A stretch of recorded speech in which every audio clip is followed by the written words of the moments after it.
이번 통합선대위에서도 SNS 전략본부 공동본부장을 맡게 되었습니다. 국내 최대 포털이죠. 네이버의 부사장직을 박차고 나오신 윤영찬 본부장 나오셨습니다. 안녕하세요. 네, 윤영찬입니다. 예. 네, 반갑습니다. 팟캐스트 방송은 어떻게 처녀 출전이십니까? 네, 처녀 출신입니다. 어머, 웬일이에요. 저기 팟캐스트를 이렇게 듣기는 했지만 이렇게 제가 실제로 나와서 팟캐스트에 출연한다고 상상을 해본 적이 없습니다. 그러면은 출연료를 많이 드려야 돼요. 오늘 출연료 있는 겁니까? 당 관계자는 안 드립니다. 네, 외부 인사만 드립니다. 네. 그 평상시에 그러면은 팟캐스트를 좀 들으시는 편이에요? 아니요, 뭐 자주 듣지는 않았는데 제 동아일보의 후배 녀석이 팟캐스트의 스타가 되면서 저에 대해서 몇 번 이야기를 해가지고요. 저도 누구예요? 이완배? 이완배라는 녀석이 하나 있습니다. 네. 근데요, 제가 제일 궁금했던 게 연봉이 10억이 넘으셨다. 아니요, 뭐 그 정도는 아니지만 그래도 뭐 수억 대는 됐습니다. 지금 그걸 부러워요. 그걸 차고 집 오신 거예요? 예, 그런 셈이 됐죠. 아니 돈은 우리도 금태섭 의원도 안 뒤지잖아요.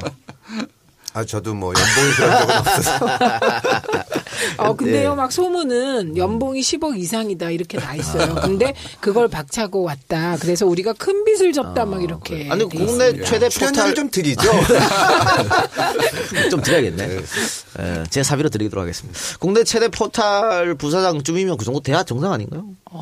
그렇게 한 것 같은데 방금 동아일보에 있다가 이제 네이버로 옮기셨다 이런 말씀하셨습니다. 예. 근데 동아일보는 어떻게 보면 이제 오프 신문이니까 올드 미디어고 네이버는 포털이니까 뉴 미디어라고 할 수 있잖아요. 네. 올드 미디어하고 뉴 미디어 다 계셔봤는데 차이점이랄까요? 아무래도 이 여러 가지 방식이 다르죠. 그러니까 신문은 우리 기자들이 기사를 써서 만들면 신문이라는 플랫폼을 통해서 일방적으로 독자들한테 전달이 되지만 온라인의 컨텐츠는 늘 끊임없이 이용자들하고 상호 인터랙션이 진행되고 그로 인해서 또 저희들이 또 이용자의 반응을 피드백으로 받아서 또 수정하고 하는 이런 상호작용이 계속 이루어지는 공간입니다. 그게 좀 다르다. 네. 그러면은 뉴미디어로서 팟캐스트는 어떻습니까? 사실은 뭐 팟캐스트도 이제 오디오 비디오가 다 있긴 하지만 사실 오디오의 중요성이 좀 더 강하게 이제 부상할 것 같다는 생각이 듭니다. 왜냐하면 옛날 TV가 등장하면서 라디오가 뭐 죽었다고 했지만 결국 자동차가 등장하면서 또 라디오가 또 자동차용으로 많이 듣게 되고 이제는 이제 무인 자동차가 등장을 하잖아요. AI 기술이 등장을 하고 하면서 사람들이 어떻게 비는 시간에 킬링 타임을 해야 될 것인가 고민들이 있을 거고 거기서 특히 이제 오디오와 함께 비디오와 함께 오디오도 역시 같이 부상하게 되는 킬러 컨텐츠가 되지 않을까 그렇게 보고 있습니다. 동아일보에서 네이버로 언제 옮기셨어요? 2008년 1월이니까 거의 한 9년 4개월 정도 다녔습니다. 오래되셨네요. 그러면은 시작하기 전부터 돌직구를 하나 날리고. 무섭습니다 이거. 뭐야? 살살 하십시오. 예전에 진성호 씨가 예. 네이버는 평정됐다. 이런 발언을 해서 굉장히 이거 콘티에 없는 내용인데요. 이거. 원래 대본에 없는 것도 좀 잘 던집니다. 그에 대한 어떤 뭐 해명이라든가 뭐 입장이라든가 좀 말씀을 해줘야 되거든요. 네, 뭐 그것 때문에 저희도 정말 엄청 곤욕을 많이 치렀습니다. 특히 이제 제가 들어오자마자 입사하자마자 그 쇠고기 촛불 시위가 진행이 됐었고 그로 인해서 네이버는 평정됐다는 그 발언 하나 때문에 사실은 네이버 엄청 괴로웠습니다. 근데 사실 이 포털이 뉴스를 취급하면서 이제 영향력이 커지니까 많은 이제 정치 세력 또는 정당 쪽에서 관심을 가지게 됐고 그로 인해서 이제 본인들이 알고 있는 루트로 뭔가 뭐 사람을 만나거나 저희 내부에 만나서 개별적으로 뭐 이야기를 전달했을 수는 있겠죠. 그러나 저희가 정치권에 그렇게 기댈 이유도 없고 눈치를 봐야 될 이유도 없습니다. 포털이. 왜냐하면 다른 기업들은 정부가 어떻게 법을 정하느냐에 따라서 사실은 죽느냐 사느냐가 결정되는 기업들이 대부분이죠. 근데 포털은 사실 대부분의 수익을 이용자하고 소상공인들한테 얻고 있습니다. 검색 광고라는 이 형태이기 때문에 그게 정부 쪽에서 저희가 받아야 될 혜택이나 또는 어떤 규제가 좀 있긴 하지만 그것이 결정적이지는 않거든요. 그러니까 정치권에 저희가 눈치를 보거나 그것 때문에 뭔가 편집을 바꾸거나 이래야 될 이유는 없다고 봅니다. 근데요, 또 하나 국민의당에서 얼마 전에 네. 윤영찬이 간 다음에 네이버가 편향됐다 이런 논평 냈어요. 뭐지? 예, 근데 그것도 정말 억울한데요. 이게 물론 제가 네이버에서 온 건 맞습니다만 네이버라는 회사는 일반 사실은 보통 기업들하고는 문화 자체가 완전히 다릅니다. 그러니까 다른 곳은 전관예우도 좀 있다고 하던데 이 회사는 전관예우도 없어요. 그래서 제가 나오는 순간부터 그 말씀을 드리면 제가 자 사표를 내겠습니다라고 선언을 했습니다. 회사에서. 그랬더니 바로 그 다음 날 그러면 저희 이 커뮤니티 저희 내부에 있는 라인 방이 있습니다. 서로 이렇게 정보 교환하는. 자, 그 방에서 나가주시죠. 오, 비정하다. 그렇습니다. 빠르다. 빠릅니다. 그런 부분에서. 그리고 메일이나 이런 뭐 다른 정보를 얻거나 하는 곳에서도 사실은 배제가 됩니다. 그 되게 신속하게 처리를 합니다. 왜냐하면 그거는 뭐 어쩔 수 없이 회사가 가지고 있는 엄격성이 없다면 네이버나 카카오 같은 이런 그 미디어성을 가지고 있는 포털들은 사실 경영하기가 되게 어렵습니다. 너무나 말들이 많이 나오기 때문에. 예. 자, 그러면 정관예우가 예. 있어야 되는데. 너무 정관예우 바라시면 안 깔끔하니까 됩니다. 또 시비 걸 때 대응하시기도 좋으시잖아요. 그럼요. 예. 네, 맞습니다. 자, 여러분께서는 지금 진짜다 시즌 3 라이브 방송으로 듣고 계십니다. SNS 본부장 윤영찬 본부장 모시고 진행하고 있는데 윤 본부장한테 궁금하신 점이 있으면 바로바로 질문을 올리시면 제가 선별해서 바로 질문 드리도록 하고요. 두 분은 이렇게 윤 본부장이랑 그 전부터 어떻게 좀 친분이 있었습니까? 어땠습니까? 저는 몰라요. 근데 제가 아는 모든 분들이 아세요. 알고 있었어요. 이해찬 총리님, 제가 윤영찬 본부장이 온대요. 그랬더니 오, 와? 주변 분들이 다 그런 반응이셨어요. 근데 저는 예, 몰라요. 저는 알고 있죠. 훌륭한 사람들끼리. 최민희 의원님이 아는 모든 사람이 아니까 저도 거기 들어갔습니다. 그러면 뭐 이해찬 총리가 안다 그런 거는 역시 기자 시절 때 맺은 인연인가요? 네, 그렇습니다. 제가 민주당을 좀 오래 출입하다 보니까 당시에 계셨던 뭐 이해찬 총리님이나 지금 현재 우리 당을 구성하고 있는 많은 분들하고 사실 인연을 맺었었죠. 뭐 그뿐만 아니라 국민의당에 계신 많은 분들하고도 또 잘 알고 있습니다. 아, 근데 우리 당이란 말이 아주 자연스럽게 나오시는군요. 네, 빠릅니다. 진짜네요. 그러니까 자연스럽게 네. 나오는데 그 민주당 출입할 때 언제부터 언제까지입니까? 제가 1994년 1월부터 민주당을 출입을 했고요. 그 사이에 노조위원장하고 신동아를 빼고 나머지 2005년까지 제가 있었으니까 만 9년 정도, 만 9년 정도를 출입을 했습니다. 아, 그럼 뭐 김대중 총재, 노무현 후보 이 시절 다 네, 겪었네요. 맞습니다. 예. 그러니까 우리 당이네. 그렇네. 그때 출입했던 민주당하고 네. 지금 뭐 20여 년 흘렀습니다만 네. 지금에 들어와서 보는 민주당하고 어떤 점이 좀 많이 다릅니까? 사실은 똑같아요? 뭐 별게 크게 달라진 건 없어서 제가 적응하기도 되게 쉽습니다, 사실.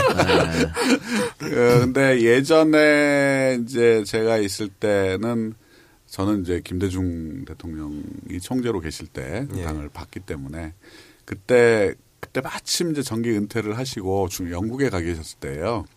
그때 이제 9명의 구인 이 최고위원제를 했었는데 정말 그때 우리 최고위원님들이 정말 뭔가 이 김대중 대통령의 그 다음을 잇기 위해서 경쟁을 치열하게 하셨습니다.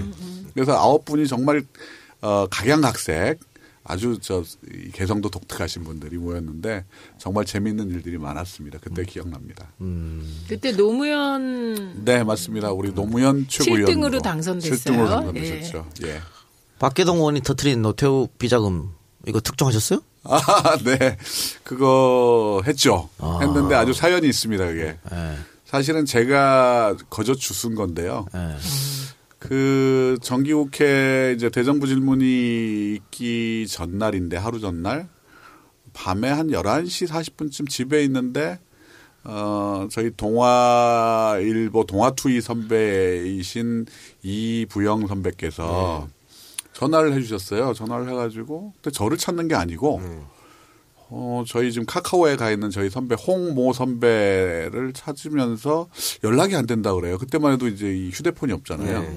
다 삐삐를 찾던 시절인데 그래서 네, 뭐 무슨 일이신지 제가 용건을 물어보니까 박계동 의원이 뭔가를 하고 있는 것 같은데 잘 모르겠어. 이렇게 묘한 뉘앙스만 남기시고 그래서 이거 박계동 의원이 뭘 하시지? 그래서 이제 제가 그때 운전도 못해서 집사람한테 무조건 국회를 가봐야 되겠다. 뭔가 있는 것 같다. 해서 갔습니다. 그때 12시가 좀 넘었어요. 근데 박계동 의원 씨 불이 다 켜져 있고 뭔가 작업을 막 하고 있는데 긴박하게 작업을 하고 있는데 가서 이거 뭐 하는 겁니까? 뭡니까? 했더니 안 알려주는 거예요. 그래서 시간을 한 1시간 정도를 소비를 했는데 그때 저희 이제 뭐 아침 조간이니까 마감 시간이 있잖아요. 그래서 제가 좀 꾀를 냈죠. 마감은 이미 1시에 다 끝났다. 자, 이제 쓸 수도 없다. 그러니 빨리 알려주시라. 그랬더니 박계동 의원이 내 후배의 계좌에 갑자기 상업은행 광화문 지점에 효자동 지점에서 100억 원이 들어와 있더라. 이게 뭔지를 추적해봤다.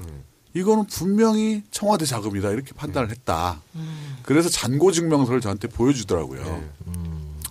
그래서 이거 마감 끝나면 주시면 어떡하냐. 이거 이렇게 큰 얘기를 하면서 잠깐 나와가지고 윤정기 빨리 세우세요. 중요한 거 들어갑니다.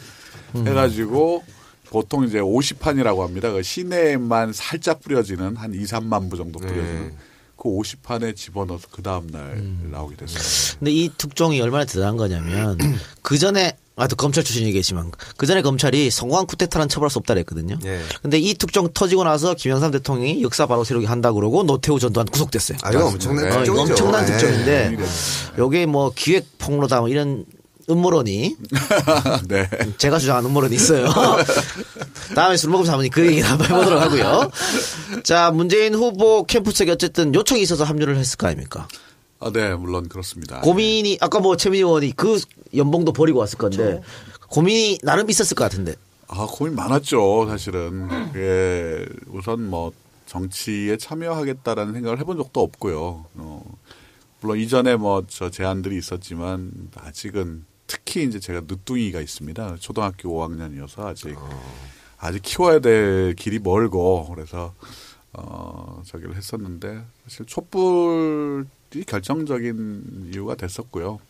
뭐 뭔가 이렇게 가슴이 한 번쯤 살다 보면 뜨거워지는 그런 시점들이 있잖아요. 그 시기를 아주 잘 골라서 우리 문재인 후보께서 제안을 해주셨다는 생각이 듭니다. 들어오면서 일성으로 모든 사람들이 행복했으면 하는 마음에서 당에 입당했다. 어떤 의미일까요? 그냥 아침에 자고 있는데 기자분이 전화를 하셔가지고 왜 도대체 오시는 거예요? 라고 해서 사실 그냥 나온 무심결에 나온 이야기고요. 뭐 제가 정치를 하는데 엄청난 뭐 포부나 꿈이 있고 막 이런 건 아니고 그냥 정치를 함으로써 그래도 뭐 세상이 조금 나아지고 사람들이 그것 때문에 조금이라도 좀 더 밝아졌으면 좋겠다는 그런 소박한 마음을 말씀드립니다. 완전 로맨티스트다. 그래서 문재인 후보하고 맞았던 것 같아요. 자, 그러면 이쯤에서 바로 지금 들어온 질문 하나, 라이브로 들어온 질문 하나 소개해드리고 답변하시고 우리 광고 듣고 와서 본격적 방송 해보겠습니다. 네. 라마마입니다 님께서 윤영찬님 이완배 기자 힘들 때 아낌없는 나무셨다는데 진짜인가요?